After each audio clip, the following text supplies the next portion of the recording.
I need you to fight one last time.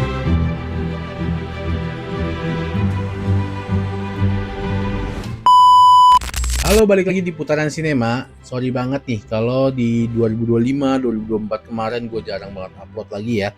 Tapi dimulai 2026 ini ya, awal tahun ini nih, gue bakal mulai konsisten lagi setiap minggunya. Dan sekarang gue mau upload bukan di video short doang, gue mau upload di video panjang juga ya. Jadi kalau video panjang ya tentunya tetap bahas seputar film juga ya.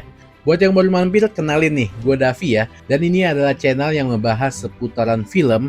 Mau bahas film, alur cerita, review film juga semua ada.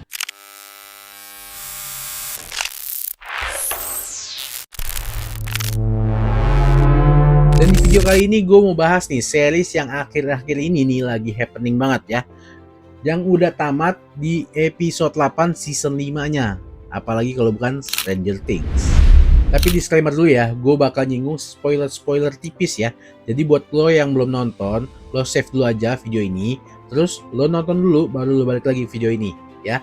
Kalau yang udah nonton, nah baru nih kita enak nih ngobrol-ngobrol santainya. Oke, langsung aja ke pembahasannya. Gue jujur aja ya, gue nggak langsung ngerasa puas ya. Setelah Stranger Things itu sudah tamat. Aduh, itu rasanya tuh kayak hampa.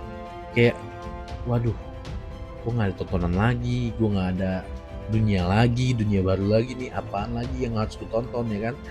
Karena seseru itu Stranger Things tuh, seru banget. Oke, kalau lo ingat di season awal, Stranger Things itu tuh masih berasa petualangan banget ya. Ada takutnya, ada deg-degannya, tapi masih fun aja gitu ya.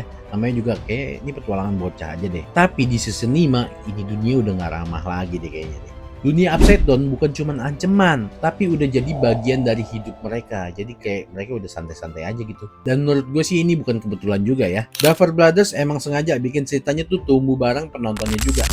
Jadi pas udah selesai tamat kayak gini, jadi kayak gue kehilangan sahabat aja nih. Sahabat-sahabat gue pada kemana ya?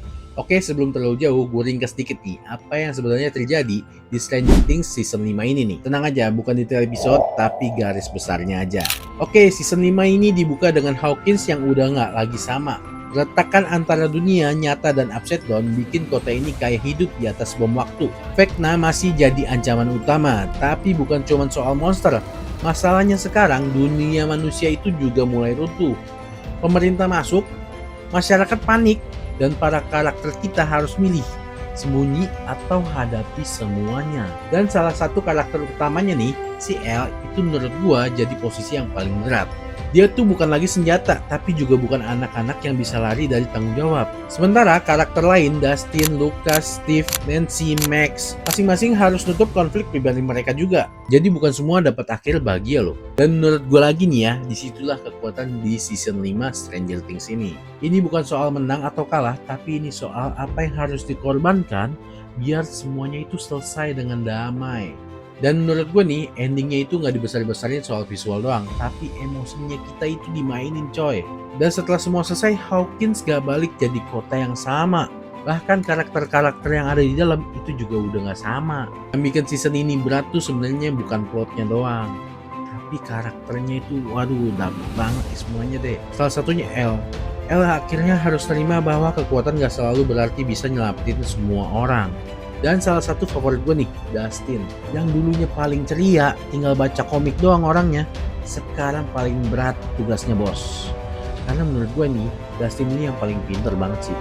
Terus ada Steve, dari cowok yang songong, jadi sosok yang diam-diam mikul tanggung jawab adik-adiknya ini. Dan menurut gue ini semua kerasa banget tulusnya. Karena balik lagi, aktornya ini tumbuh bareng karakter-karakter ini juga. Makanya endingnya itu gak dipaksain manis.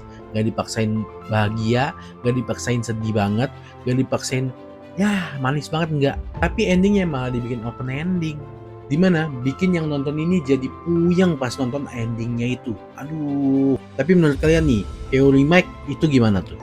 Apakah ini ending yang sempurna? Menurut gue sih enggak ya. Tapi ini ending yang pantas banget, cakep banget, oke punya.